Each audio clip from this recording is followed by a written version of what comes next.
What's going on, family? This is Royal, and I'm here with my beautiful, amazing, wonderful wife, Quantivia, aka Jamise. Listen, before we start, I want to properly introduce today's guest. This isn't just our pastor. This isn't just my wife, brother. This is real family. He's an educator, a shepherd, a man who spent many years helping people heal in places they were taught to stay silent. Today we're sitting with C.T. Kirk as we talk about his latest work, Breaking the Silence, along with the Heal Now workbook, something he created to help men and families confront trauma, faith, and healing head on. This conversation is honest, it's necessary, and it's one a lot of people have been waiting for. Let's go. That's so many times we see this around the holiday season. We see people that are hurting, that are going through, that really don't express their emotions like they should. And because of that, they find themselves in the worst place that you can ever be in life. And that's just being stuck. The Bible says, I'd rather you be hot or cold, but you lukewarm will be spewed out of the mouth. And so many times in our life, we go through a stuck moment where we're just not even focusing on dreams or goals or values. We're just kind of living a mundane, everyday life. And so I think it's important today to really get people out of that stuck moment so that they can really thrive and live. It was dope. Yeah. Well put together. You practice before you got here? No. I just want to say that he is my actual brother. This wasn't spiritual talk. This is my actual biological brother. We share the same mom and dad, and I'm just so grateful that he is here. I think it's a beautiful opportunity that we've grown up together.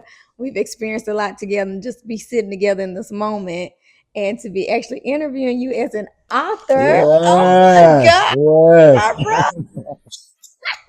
We about to be living big. Come on, people. We about to be living. Come on, people. Let's get it. I need you to get this book, Breaking the Silence, because we're trying to go somewhere. That's right. Let's make the bank. Right, for real.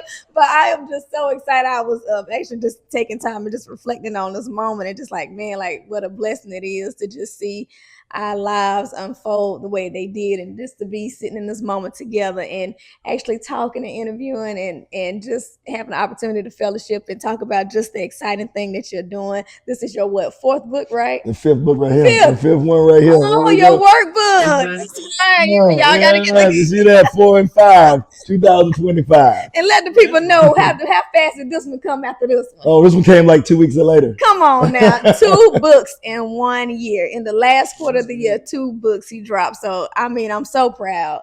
Just I can't express how much how much I look up to you, how much I'm just in awe of you, and how you just handle everything so well with such poise and compassion. And you are just so amazing. So I'm excited for all the blessings that's going to come, because I know I'm attached to it. That's right. I want my piece of the pie, Pastor. Right. And look, your name in this one too. My name is Dedicate Jamise and Ray. Read it out. Go ahead.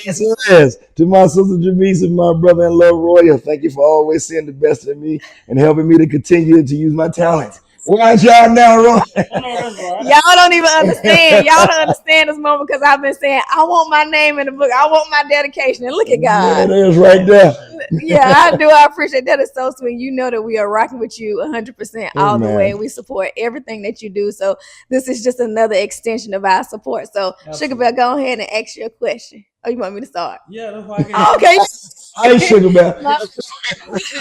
Okay, so when I was reading the book, and one of the things that I just noticed was that it really gave me the opportunity to just reflect on the language barrier between men and women. You know, we speak differently, we interpret things differently. So my question is how do you encourage a man to continue to push forward with his vulnerability, knowing that he's going to be misunderstood? Because one of the things I've noticed is that he may say something, but the way I hear it is totally different.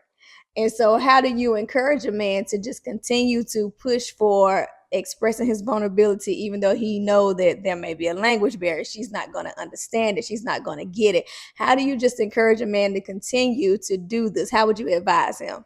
I think that we always have to have a disclaimer when we talk. And so whenever a man and a woman talk, sometimes the man's got to say, listen, this may not come out the way that you want to hear it. I may be having some difficulty expressing it, but this is how I'm feeling. That way the woman know, okay, that at this moment he's serious. At this moment he's going into a deep depth part of his spirit, and he's about to release something to me that he's not telling his homeboys. That he's not telling his brothers or his sisters. He's just telling me. And so with that, I got to be able to condition myself to listen so that I am able to receive what he's saying. Because so many times as men, we're thinking about how it's going to sound and not what we're saying. And so because we get lost in the how, we just say, you know what, I'll back away from it. But if you can sit down and say, hey, listen, I'm about to tell you something deep. What I'm about to tell you now, I don't want to hear it anymore. Because if I hear it some more, then I know I'm not going to be able to trust you. I don't want this to be repeated. I just need you to listen. And I didn't even know going through therapy, having a woman sit there and just say, I'm just going to let you talk. And how much that was able for me to release. And it wasn't how it sounded, but she was listening to the contents of my heart. So I would tell a man, use the same disclaimers that I use in all my books. I am not a psychologist. I am not a doctor. You go see your therapist, you take your medication, but here's the disclaimer. This book is going to help you as you do all of those different things in life. And I think with those conversations, if men are able to say, hey, listen, I need your undivided attention. I just need you to listen to my heart. I just need you to let me speak. A woman will then be able to say, okay, wait a minute, I'm finna get something that he don't share with anybody else. That's good. That's good. Because a lot of times we can think that the vulnerability is, okay, he's telling me this, but somehow, somewhere we put ourselves in it. Yeah. And we're thinking that, okay, is this going to be some type of judgment on me? How I may have been treating him? Have I been doing something wrong? We make it about ourselves, but really it's about an opportunity for a man to be free enough to express himself. It may not even have anything to do with us in that moment. It could be something from the past, something he's experienced, but a lot of times, we can interject ourselves into the situation and then, nothing gets accomplished. And a lot of women got to realize that you got to see if you're mature enough to handle deep conversations. A lot of times when women say, I want a deep conversation, it's what you want the man to do, what you want the man to be, what you feel like you're missing out on. But a lot of women can't take those same deep conversations when a man saying, this is what I feel and this is what I need. And I put that in the book. Don't always look at and personalize things as, oh, he talking to me. Oh, you don't like this. Because a lot of women get defensive where you should have chose somebody else, where you knew that with me, where no. If he's being vulnerable with you, that's an opportunity for you guys to connect and you to be able to learn him as he's learning himself, as he's learning you as well. Because men, we listen in stages. We'll hear you when you say, oh, I want that ring or I want that vacation. And we'll work to get those things over time because we heard it. And then the one be like, oh my God, how'd you know? Because we were listening. We just didn't give you the response that you thought that you needed. Yeah. But a lot of times I tell women, you got to train yourself to be a hearer too, because when men share, it is from the contents of their heart. We ain't just saying something, just be saying something. Oh, that's good. You just dropped the gem right there. We gotta train ourselves to be a hearer, because I've never thought about that as far as just being intentional, because that's a part of good communication. It's not just being able to talk, but it's being able to listen and perceive what's being told to you as well. So being intentional about, okay, I gotta train myself to take my emotions out of it, and I have to really, really hear what's being said. There may be some brokenness there, but I can't hear that if I'm too busy thinking about, how this conversation affects me. And I'm guilty. I'm guilty. It's been times over here and I'm like I say, I'm hearing something totally different. And so it turns into a tick for tack. It turns into a disagreement when really he was just trying to express himself. So that's important, because the Nation of Islam and probably has the best philosophy when it comes to the training of women, where the father trains the daughters how to receive a man. I think that's very important, because a lot of our Christian women or women that are not saved have never had a father sat down and say, this is how you receive a man. We are trained as men, you're going to treat your wife this way. But you don't never see women being trained that, hey, when he comes to you, he don't always have to come crying. He doesn't always have to come with a serious look. Sometimes even his jest, he's saying a jam, but because that's just who his personality is. He may just be a person that is loose when he says something deep, but you have to be trained to be able to hear your man and be able to receive what he's saying. I'm gonna ask you questions from your perspective, only from your perspective, like no real stats, but do you see it as a cultural thing though? Oh yes, I work with Caucasian teachers. One Caucasian teacher, she was very rebellious in her thought process. She said, you know what? As young girls, we're trained that you got to be a wife. So at the age of 27 years old, we look like something is wrong when we don't have a husband, as we're not so much trained to be a husband, trained to be a wife. That is the over outlook for us, but we're not trained in how to listen. We're not trained in how to receive. We're not trained in how to let go of our pride or don't share all of our business. And so the only thing we look at is out there, but we're not looking at is success really in those private moments that he or she can run to me with the contents of their heart and feel like they can share anything and be all right. And so I think it's a lot of training that we have to do, and we have to do some deprogramming. Yes. Reprogramming. Reprogramming, yeah. Yeah. Take it down and build it back up. Reprogramming. God almighty. For sure. I guess we go to my question there since Corn asked you 10 questions. Ain't nobody counting though. It was like 2. Yeah, I'm going through my stuff like Yeah, my next question ready. I don't even know now. I don't even know where to go because you didn't give me a segue. Okay. Go ahead. Okay. See, I can't even read. See, I got my notes in my She got her notes. She got the book. I got the book. my Here we go. glasses, everything. You know.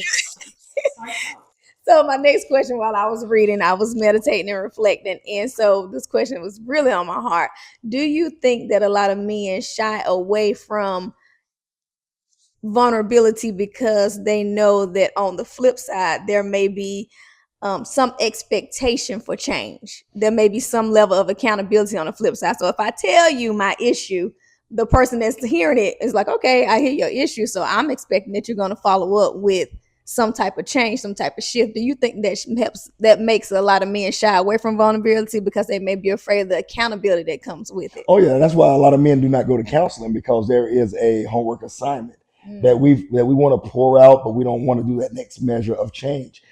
As a pastor, the most time that I counsel couples is when the female is upset or are done with it, and the man saying, okay, now we got to fix this. Yeah. So now he wants to tell the story of his brokenness. He wants to tell the story of his hurt, but he wants to say, okay, I'm using that as a way to say that this is why I acted the way I acted, rather than this is the thing that I realized that has been a hard place in my life and giving me the directions to be able to change. Because as I change, I can change the relationship. I can change the marriage. I can change this. And so when you're being vulnerable, it's not just saying, okay, let me just lay it out there. It's saying, I realize that these moments in my life crippled me. And so I got to be able to grow from that. And so if I didn't have a father in my life, how do I grow beyond that? I just don't say I didn't have no father in my life. I get around men that show me how to be successful. I get around men that show me how to be able to do those things that I can't do, because my vulnerability is showing me, hey, this is an area in your life for you to be strengthened. Whenever you see vulnerability as weakness, you'll never change. Right. You'll say, okay, you know what? I'll figure this out myself, and you'll be bleeding, you'll be crying. Mm-hmm. The hardest thing in the world is to get church men to be able to relate beyond the norm. All right, that's because nobody wants to look weaker than nobody. Nobody wants to say, I don't have it together. What do you think? Go ahead. Like when you saying church, I just don't think that's what it is. You got to also think some of them guys coming from church have been to prison before. Mm-hmm. Some of them guys been in the streets where you have to show no vulnerability, and not saying it's a weakness, but it's a way that you can get stabbed in your back quick. Mm-hmm. So it's not a weakness. It's just some people not prone to even understand how to even accept a vulnerability. That's why I said in chapter 2, men need men to be able to show them how to be vulnerable. So if we're saying that I came from the streets, I came from all this, now I'm in church, what we're saying is I receive a newness. I receive now that I'm not in the streets anymore. I went to prison. I was in the streets, but I learned now that I'm in church. Okay, that lifestyle doesn't serve me to benefit anymore. Right. That here now I'm dealing with a Christian woman. I'm dealing now with a Christian family, and my thuggish days are not going to solve these problems that I have right now, because now I have a different level of responsibility. And even if a man started that off with, hey, I don't know how to trust, then that will get other men to say, okay, let me move you into being able to trust. Let me show you by my actions that you can be able to trust. And a lot of that is because we didn't even trust our own father enough to say, you know what, Dad, I'm going through these situations. Yeah. Most men try to prove to themselves that they were a daddy's boy by doing sports, by being womanizers, by being good at grades. We did all the tangible things. Yeah. But a lot of times we never say, hey, Dad, I'm weak in these areas. I need help because I don't trust that you're going to be able to help me even in those areas. Yeah. That's good. And so you got to tear that. You got to tear down to be reconstructed all the time, because it could be the man that has the secret that you're holding up, that you are too afraid to let in. But on the flip side too, a mentality like maybe everybody elevator don't go all the way up. Mm-hmm. So maybe it's. I mean, that's a nice way I can say that. Mm-hmm. So maybe it's just. I look at it like this: whenever you can't trust another man, then you're not going to open yourself up for a man to trust you. So many of our young men are not getting the tutelage that they need from men with a similar background. Yeah. You think about who could go out these streets and blow up these streets for Christ or for good living. Somebody that's lived that lifestyle. So what happened to the OG? Why is the OG not out there putting forth those things that he said he missed when he was a young person?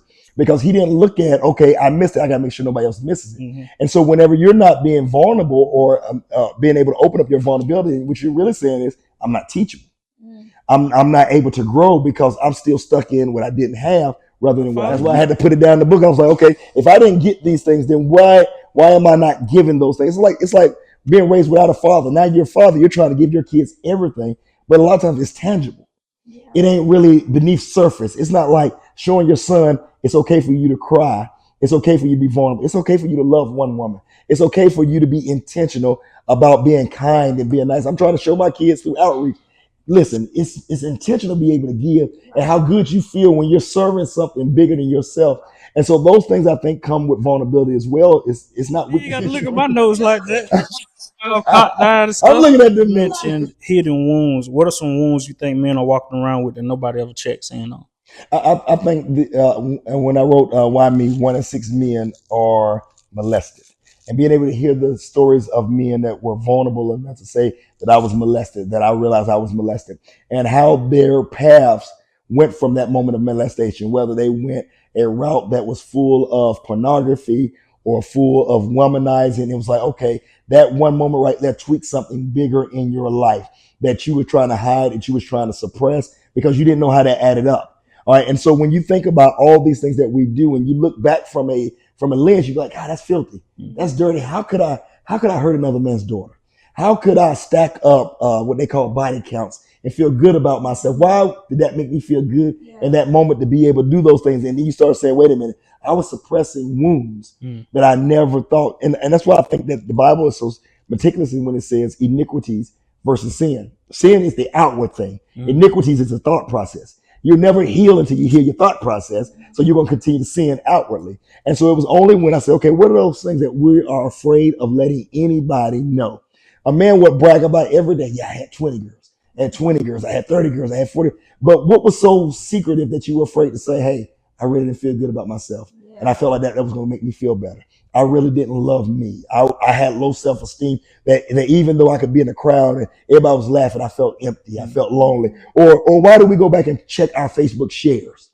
Why do we delete the messages that don't get the hype? And these are different wounds. Dopamine. Yeah, these are different wounds. Yeah, it's like we want to feel accepted and loved without saying, I want to feel accepted and loved. Yeah. Like, why am I not content with being a minister that I feel like you don't receive me if I ain't preaching? Why do I feel like if that person missed I didn't go to that party that I wasn't loved? Or you see some people, you looking on social media, why would I invite that? And they've been invited to things all their life, but it was that one person they wanted to feel loved. I think those are the inner wounds. So that I do got one more question before Quan jump back in. She got notebook. Before Quan, man, none in that notebook. Oprah, you need to put them on the show, Oprah. From a faith standpoint, why can't healing happen if men never name what hurts? When I remember playing, I broke a bone. You said Sandlot? Sandlot football, okay. Yeah. Broke a bone in my hip. And that was an excruciating pain. And we went to the emergency room and they gave me crutches and they gave me medicine to be able to heal the wound. And the medicine made me feel better. I never stopped taking the medicine until I was fully healed. So I did what I needed to do to get healing. I didn't want that injury to last me the rest of my life. I didn't want that. In fact, I went back to the football field less than 6 months later because I didn't want that injury to be lagging. Same thing we got to do when it comes to mental hurt. We got to do with spiritual hurt, financial hurt. If you don't want that hurt to linger, then won't you get help so that you don't have to linger? The only thing that continues to hurt us is that we're in fear of getting healed. My granddad used to say this: if I tell my story, you can't shame me. If I put out there I'm going through this, how you gonna shame me? If I put out there that I was less than 6 years old, what you gonna use against me that I ain't already told in the book?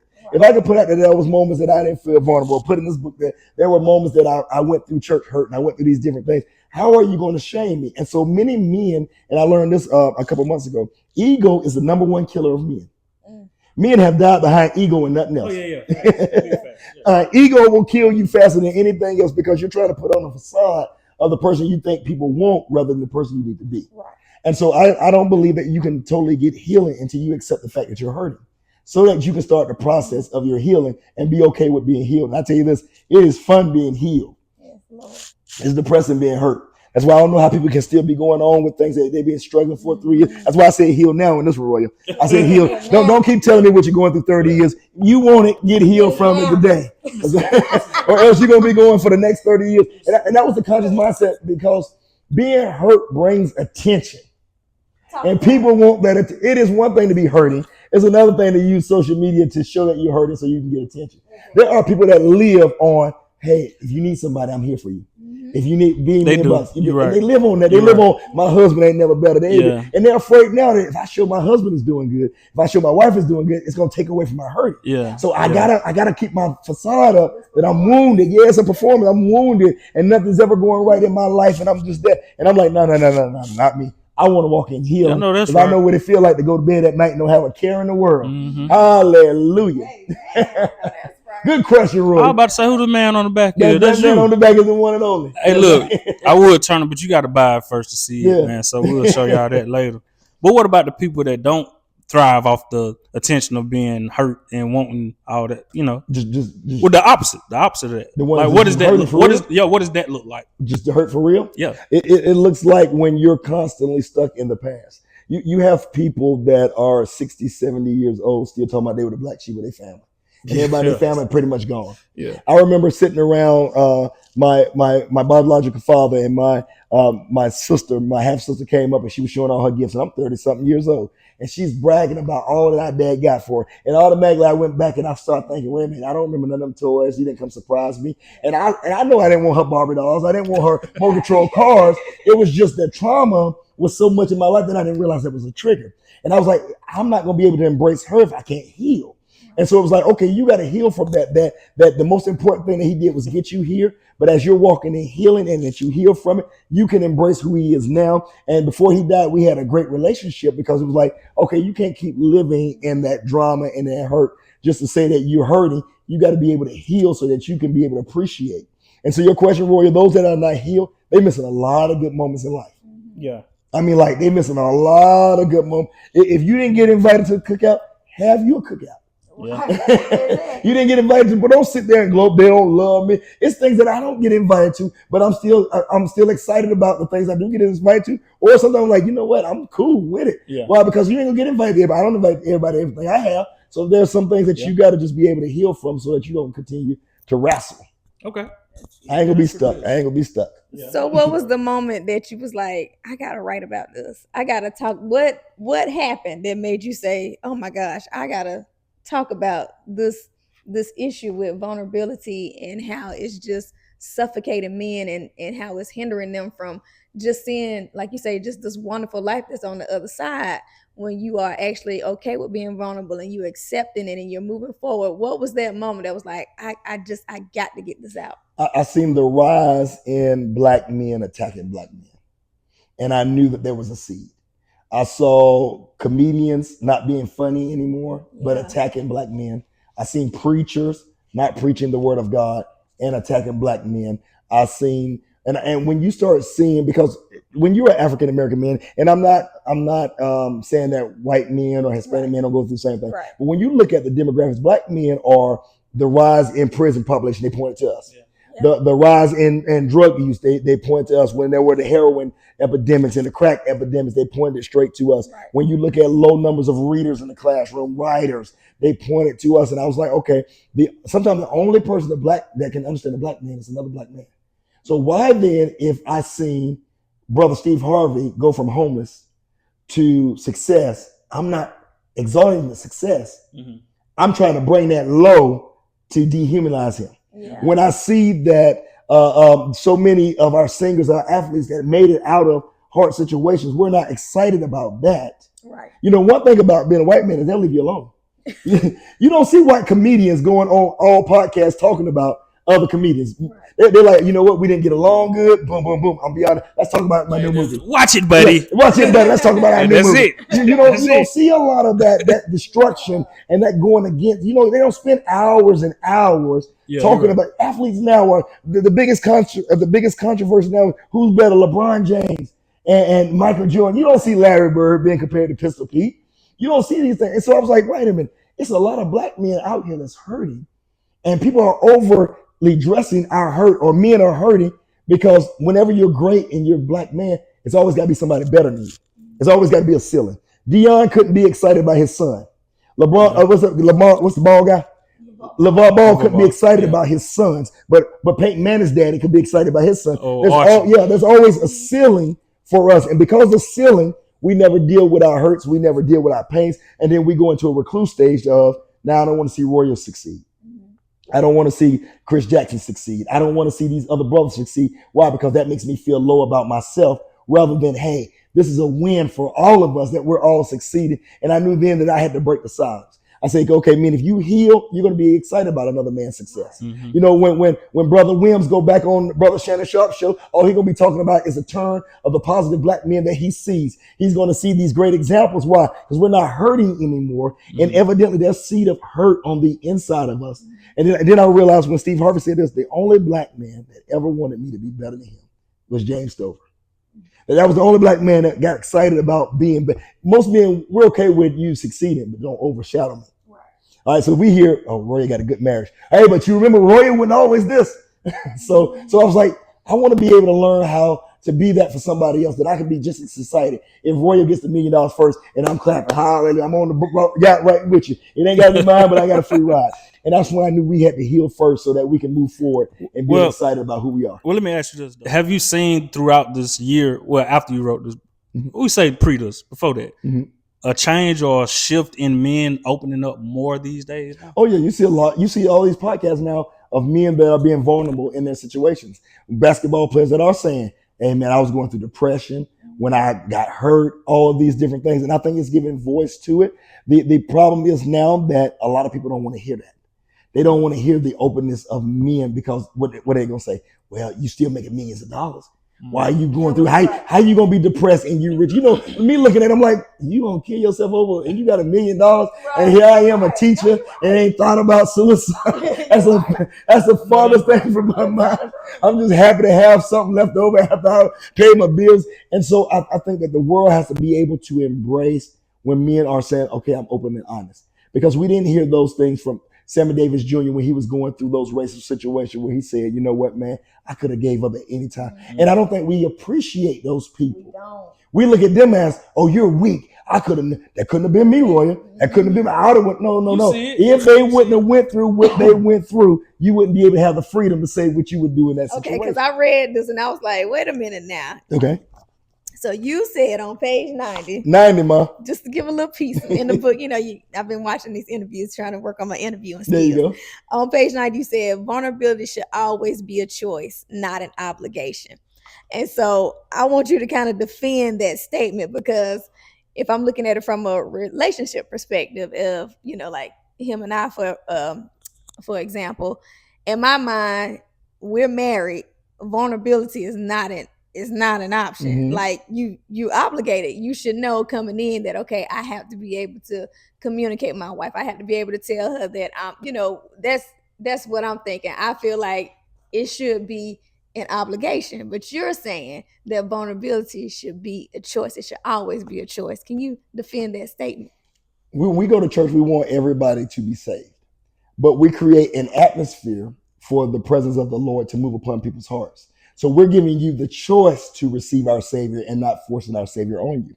In our marriages, we got to create an atmosphere and a place to where it's optional for me, because I know that you have my heart, you have my best intentions in mind. A lot of times we look at, and women have said it, I need you to be honest with me. I need you to tell me how you feel. Why are you shutting me out? And all that does is that pushes the vulnerability out, but it's not the real vulnerability. It's a surface level in which a lot of people get, nothing's wrong with me. Why something got to be wrong with me? Rather than creating that atmosphere of, at any given time, I can share with you and it's going to be received. And when a man knows that atmosphere is created, he's going to be vulnerable. It's almost going to play in your hand. It's like our children. We teach our children. If I create the atmosphere where you can come and talk to me, they will come and talk to you. But if you force them on it, they're gonna isolate themselves from it, because they're gonna feel like they have something to say. Even in our silence, men are still talking. All right, because silence can be a place of peace. It can be a place of trust. Why? Because a man is not going to lay his head in every lap.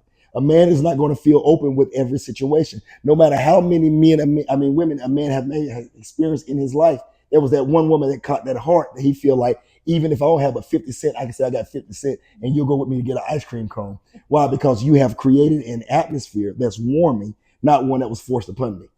That's good. You said in the Okay. 1940s, the ice cream cost way more than 50 But cents. you know what? Though I know you get one 50 cents. You get those little sample tastes on the spoon. If I'm gathering correct, the up spouse. to the, let's say, the opportunity to give make it an optional obligation. I mean, optional obligation with them being open to it in the beginning. Is that what you're saying? You got to be able, because a lot of times what you ask for, you might not necessarily want. And so when it's optional, what you're saying is I'm also going to be optional in my listening, so that I'm going to apply. I'm going to be intentional in my listening. Let me say that word, because you coming to me with vulnerability, and knowing that vulnerability is not always the ugly side of life. It's not always an ugly path. Vulnerability can be my dreams. It can be my hopes. It can be things that I feel like that I want to accomplish, because in every decade we start going through life changes. All right. And so the person that's walking around the mall at 80 years old is not the same person they were at 40. They learned to groom and grow, but it became because of that certain level of vulnerability to open up, to be able to express, to be able to help, being able to say, hey, I'm going through these situations, and my health is a vulnerable place that we have to get to, so that we don't hold stuff back and then all of a sudden we sicken it, like, okay, I didn't know you was going through these things. And so being vulnerable in those emotions are very important. And a man and a woman got to be able to say, you know what, that's look at every layer that was pulled off, created the man he's in now. Absolutely. And so even over the course of time, he was peeling back layers, rather than you getting all that. It was like, okay, I trust you, that I can share this with you. And that's what vulnerability is. Okay, if I can tell you this, then I can tell you that. Yep. I can tell you this, but I got a chapter in there called Loose Lips Sink Ships. Yep. That if I tell you something and it's all over the place, then guess what? That pulls back on what I feel like I can share with you. Right. And you may be only getting this much of it, whereas I got this much to share, but I know that I got to feed you in small bits. Yeah. Okay, I got you. That is good. It is. Last It question. Really is. If someone closes this book and actually applies it, Which one? This one is? either one. Okay. What should look different in their life in 6 months from now? Like what should me reading this book, and I apply everything I read in this book, what should I look like in 6 months? I think that it's a mirror image of who you are on the inside. Because when you're reading these books, you're reading them by yourself. So however you reflect on these books, I would never know.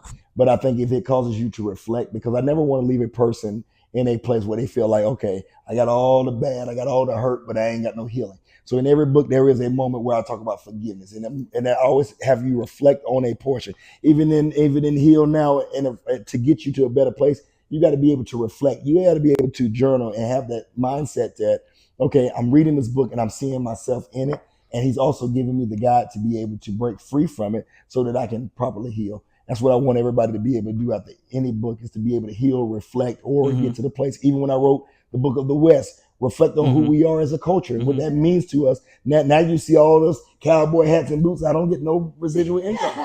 You got boots on the ground, and you got all these songs. I get no, and here I am saying that all these people went off on me, Royal. Hey, But shout because out, saying these things. Now it's cool. shout out to him though. He good people, man. You remember He they good went off people. on me. I got pages and pages of people that were saying some negative things to me.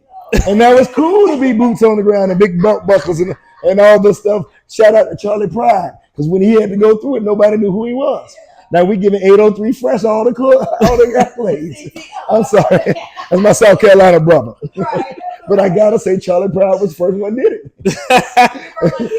No, he was the first one did country, to the point that they didn't even want to put him on the radio. Charlie Pride. What's one of his songs? The late great, I can't think of him now. It's in my book though, How the West Was Whitewashed. Okay. But yeah, hey, I'm talking about the song. I don't know if y'all for joining us. Hope you enjoyed it. I'm Royal again. We with CT Kirk.